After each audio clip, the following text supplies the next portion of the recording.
नमस्कार, मैं शालिनी शाक्य और आप देख रहे हैं SPN 9 न्यूज। स्वागत है आपका आज के इस प्रोग्राम में।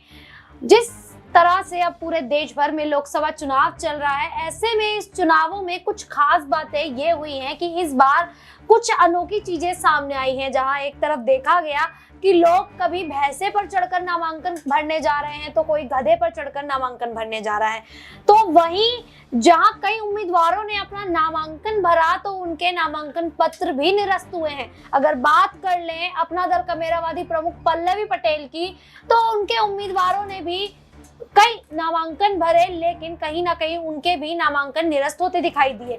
वहीं बात करें अगर अफजाल अंसारी की, तो अफजाल अंसारी ने अपनी बेटी को नुसरत को मैदान में उतार दिया और कहीं ना कहीं उनकी बेटी ने भी नामांकन के तौर पर, यानी कि डमी कैंडिडेट के तौर पर उन्होंने अपना नामांकन दाखिल किया था, लेकिन अब कहीं ना कहीं उनका जो नामांकन पर्चा है वो निरस्त हो चुका है, खारिज हो चुका है। अब देखना होगा कि अफजाल अंसारी आखिरकार अपनी बेटी नुसरत को लेकर करना क्या चाह रहे हैं, क्योंकि अब ये सवाल खड़े हो रहे हैं, ये कयास सामने लगाए जा रहे हैं कि नुसरत जो अफजाल अंसारी की बेटी हैं वो निर्दलीय उम्मीदवार के तौर पर भी पर्चा दाखिल करती नजर आएंगी। लेकिन अगर बात कर ले अफजाल अंसारी की, तो गाजीपुर सीट से वो समाजवादी पार्टी की ओर से उम्मीदवार हैं और कहीं ना कहीं ऐसा कहा जाता है कि जो गाजीपुर सीट है वो अंसारियों का गढ़ माना जाता है।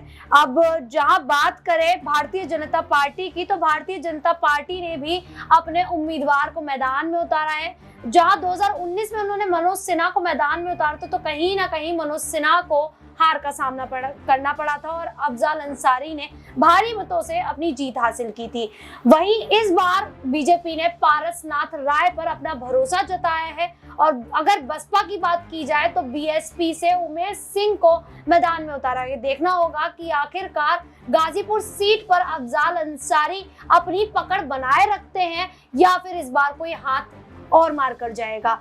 इसी तरह के तमाम सवालों पर आज चर्चा करेंगे। मेरे साथ मेरी सहयोगी नाजमीन मौजूद है और इनसे जानेंगे कि गाजीपुर सीट पर आखिर क्या कुछ हो सकता है। सबसे पहले तो नाजमीन देखिए, जिस प्रकार से अफजाल अंसारी ने अपनी बेटी को मैदान में उतार दिया था, तो कहीं ना कहीं अफजाल अंसारी को ऐसा लग रहा है कि उनका जो पर्चा है वो भी कहीं ना कहीं खारिज हो सकता है और कहीं ना कहीं वो लोकसभा चुनाव से बाहर होते दिखाई दे सकते हैं, क्योंकि उनके ऊपर गैंगस्टर का जो मामला है वो दर्ज है। ऐसे में कभी भी इलाहाबाद हाई कोर्ट से उनका बुलावा आ सकता है और हो सकता है कि उन्हें 4 साल की जेल भी हो सकती है। तो इस डर के कारण क्या उन्होंने अपनी बेटी को मैदान में उतारा है और अपनी ही पार्टी के टिकट से उन्होंने डमी कैंडिडेट के रूप में मैदान में उतारा था, तो वो तो निरस्त हो चुका है। अब ऐसे में क्या वो निर्दलीय नामांकन के तौर पर अपना पर्चा भरती नजर आएंगी और क्या अब वो अपने पिता की जगह चुनाव लड़ती हुई दिखाई देंगी? देखिए, बिल्कुल यहाँ पर शालिनी हो सकता है, निर्दलीय तो कोई भी यहाँ पर पर्चा दाखिल कर सकता है। तो ऐसे में नुसरत अंसारी की बात करें जो अफजाल अंसारी की बेटी हैं, तो ऐसे में उन्होंने यहाँ पर पर्चा दाखिल किया था समाजवादी पार्टी की टिकट से ही डमी कैंडिडेट के रूप में। लेकिन अगर निरस्त हो जाता है उनका पर्चा तो सवाल खड़ा होता है कि अब नुसरत अंसारी क्या करेंगी, क्योंकि अफजाल अंसारी तो पहले ही समाजवादी पार्टी के टिकट से गाजीपुर में चुनाव लड़ रहे हैं। लेकिन जो उनके ऊपर गैंगस्टर का मामला यहाँ पर लिप्त है, 4 साल की सजा MP MLA कोर्ट द्वारा उन्हें सुनाई गई थी, लेकिन 4 साल की सजा सुनाने को लेकर उन्हें चुनौतियां देते हुए वो इलाहाबाद हाई कोर्ट का दरवाजा खटखटाते हुए नजर आए थे। ऐसे में इलाहाबाद हाई कोर्ट में लगातार सुनवाई अफजाल अंसारी को लेकर देखी जा रही है। अगर ये सुनवाई इससे पहले भी हुई थी और देखा जाए तो अप्रैल महीने में भी सुनवाई हुई थी, यहाँ पर भी इस मामले को आगे बढ़ा दिया गया था। अब यहाँ पर देखना होगा कि अफजाल अंसारी पर क्या जो इलाहाबाद हाई कोर्ट में गैंगस्टर के मामले में जो फैसला निकलकर सामने आएगा, क्या चुनावों के मद्देनजर होगा, क्योंकि शालिनी देखा जाए तो 7वें चरण यानी कि आखिरी चरण 1 जून को यहाँ पर मतदान होगा, तो समय बाकी है, लेकिन इसी समय में फैसला भी आ सकता है। तो अफजाल अंसारी के ऊपर अभी भी तलवार लटकी हुई है कि वो चुनाव लड़ पाएंगे या फिर नहीं लड़ पाएंगे। इसी वजह से उन्होंने अपनी बेटी को राजनीति में सक्रिय किया। वो बेटी जो अभी तक राजनीति में उतर नहीं पाई थी,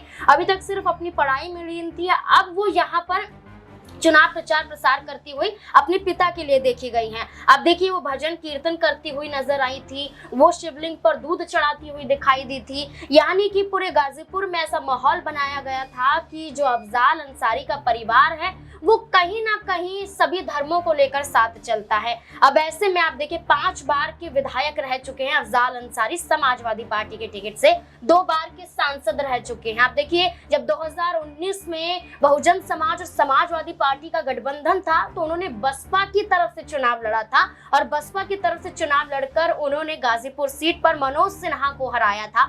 तो इस बार भी प्रत्याशियों में बदलाव है लेकिन अफजाल अंसारी में कोई बदलाव नहीं है। यानी कि पार्टी बदली है, समाजवादी पार्टी का रुख करते हुए नजर आएंगे।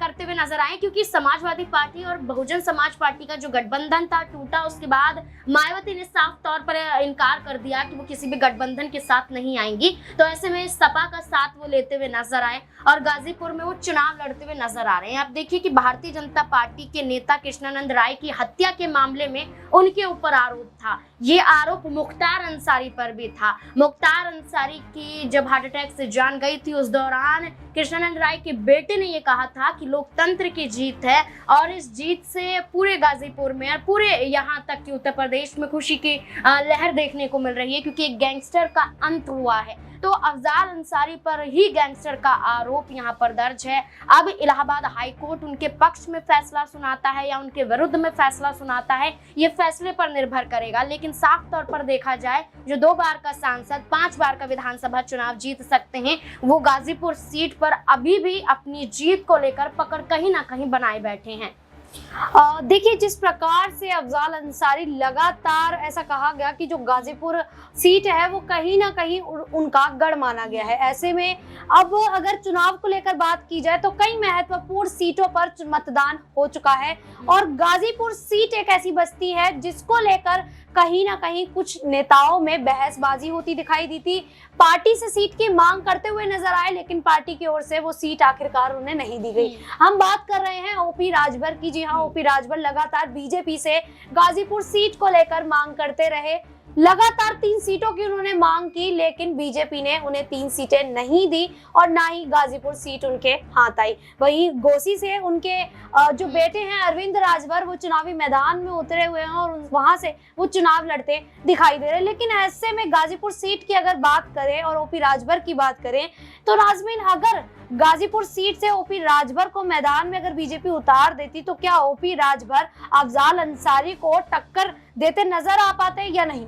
देखिए अगर हम यहाँ पर गाजीपुर सीट की बात करें और ओम प्रकाश राजभर की आप चर्चा कर रही हैं तो ओम प्रकाश राजभर 2022 में विधानसभा चुनाव के दौरान समाजवादी पार्टी का हिस्सा थे लेकिन विधानसभा चुनाव बीत जाने के बाद लोकसभा चुनाव को नजदीक आता देख उन्होंने पाला पलट लिया और वो सीधे एनडीए के साथ चले गए। मांग यहाँ पर कई ओपी राजभर ने रखी, कैबिनेट में जगह 3 सीटों की मांग वो करते हुए नजर आए। अब देखिए कि चुनौतियां दे रहे थे कि भारतीय जनता पार्टी को देनी ही पड़ेंगे और भारतीय जनता पार्टी ने 3 सीट जिसमें कौशाम्बी का भी नाम था, जिसमें काशीपुर का नाम भी था, इसमें नाम घोसी सीट का भी था। लेकिन एनडीए की तरफ से ओम प्रकाश राजभर को 1 सीट मिलती है जिस पर अपने बेटे को ही वो चुनावी मैदान में उतार देते हैं। उसके बाद उनके बयान सामने आते हैं, ओपी राजभर के बयान उन पर ही भारी पड़ जाते हैं। जन संवाद करते हुए दिखाई देते हैं, कहते हैं कि छड़ी चिन्ह पर वोट देने से कोई दिक्कत तो नहीं है। तो आप देखिए कि यहाँ पर जनता मौजूद होती है, बुजुर्ग व्यक्ति भी मौजूद होते हैं, वो सिरे से इनकार कर देते हैं, कहते हैं कि दिक्कत है, बहुत दिक्कत है, किस तरीके से यहाँ पर युवाओं की हत्या हो जाती है, लोग मरने पर मजबूर हो जाते हैं, क्योंकि नौकरियां नहीं हैं। तो ऐसे में कैसे हम आपके इस चुनाव चिन्ह पर बटन दबा दें। तो ओम प्रकाश राजभर बातों को घुमाने लगते हैं, कहते हैं कि डॉक्टर भीमराव अंबेडकर भी तो संघर्ष करते हुए नजर आए थे, उन्होंने हार नहीं मानी तो हम भी हार नहीं मानेंगे। कई मुश्किलों का सामना करना पड़े, आलोचनाओं का सामना करना पड़े, लेकिन हम डट कर खड़े रहेंगे। लेकिन ओपी राजभर जो घोसी सीट पर अपने ही बेटे की सीट को नहीं बचा पा रहे हैं तो वो गाजीपुर सीट पर कैसे जीत दर्ज कर सकते थे। गाजीपुर सीट की उनकी मांग जहां तक है वो इस वजह से हो सकती है क्योंकि अति पिछड़ा की बात की जाए तो उनकी आबादी यहाँ पर 40 से 47% मानी जा रही है। मुस्लिम आबादी की बात करें तो यहाँ पर कम से कम 21% मानी जा रही है। तो आप ये देखिए कि सबसे ज्यादा आबादी गाजीपुर सीट पर मुस्लिम समुदाय से ज्यादा पिछड़े वर्ग की है, यानी कि SC ST कैटेगरी के लोगों की है। तो ओपी राजभर चाह रहे थे कि सीट पर उन्हें उतार दिया जाता है या सीट उनके पाले में दे दी जाती है तो इस वर्ग के लोग तो उन्हें वोट देते हुए नजर आएंगे, लेकिन उन्हें मालूम नहीं है कि इन्हीं तमाम वर्गों द्वारा उनकी इतनी आलोचनाएं की जा रही है कि टिकना उनका मुश्किल हो जाएगा। और जैसे कि मैंने पहले भी कहा, जो अफजाल अंसारी 2014-2019 में चुनाव जीत सकते हैं, 5 बार का विधानसभा चुनाव जीत सकते हैं, तो वो इस बार भी इतनी पावर रखते हैं कि वो अपनी बेटी को निर्दलीय भी उतार सकते हैं, खुद इस सीट पर चुनाव लड़ सकते हैं और कहीं ना कहीं जीत भी हासिल कर सकते नाज़मीन, हैं। मेरा एक छोटा सा सवाल ये रहेगा कि जिस प्रकार से राजनीति में सभी नेता कहीं ना कहीं अपने बच्चों को उतार रहे हैं, अपने बेटे को मैदान में उतार दिया जा रहा है, तो क्या ऐसे में जो राजनीति है वो कहीं अब सिमटती हुई नजर नहीं आ रही है? देखिए, परिवारवाद शब्द का इस्तेमाल किया जाता है। परिवारवाद शब्द यानी कि अपने ही परिवार को राजनीति में आगे बढ़ाना। यहाँ पर उन्हीं के परिवार की पीढ़ियां चलती रहती हैं और राजनीति में उन्हें इसकी जानकारी भी नहीं होती है या राजनीति से उनका कोई लेना देना भी नहीं होता, सरोकार ही नहीं होता है, लेकिन उसके बावजूद उनके भाषण सामने आते हैं, उनकी रैलियां सामने आती है, मंच पर ऐलान करते हुए नजर आते हैं। आप देखिए कि कई बयान यहाँ पर सामने आते हैं। आप मनोज तिवारी को देख लीजिए, जो दिल्ली से आम आदमी पार्टी के खिलाफ भारतीय जनता पार्टी की टिकट से उत्तर पूर्वी दिल्ली में चुनाव लड़ रहे हैं। अगर आप उनके भाषण पर गौर करेंगे या उनके कामों पर गौर करेंगे तो कोई ऐसा काम नजर नहीं आता जो जनता के हित के लिए करवाया गया हो। आप देखिए, राजनीति में पवन सिंह भी उतरे हैं, एक फिल्मी जगत से आते हैं, उन्हें राजनीति के बारे में क्या जानकारी है। जब उनसे पूछा भी जाता है राजनीति के बारे में तो कहते हैं कि राजनीति के बारे में छोड़िए, आप मुझसे फिल्म के जुड़े हुए मुद्दों पर बातचीत कीजिए, मैं बेहतर तरीके से बता पाऊंगा।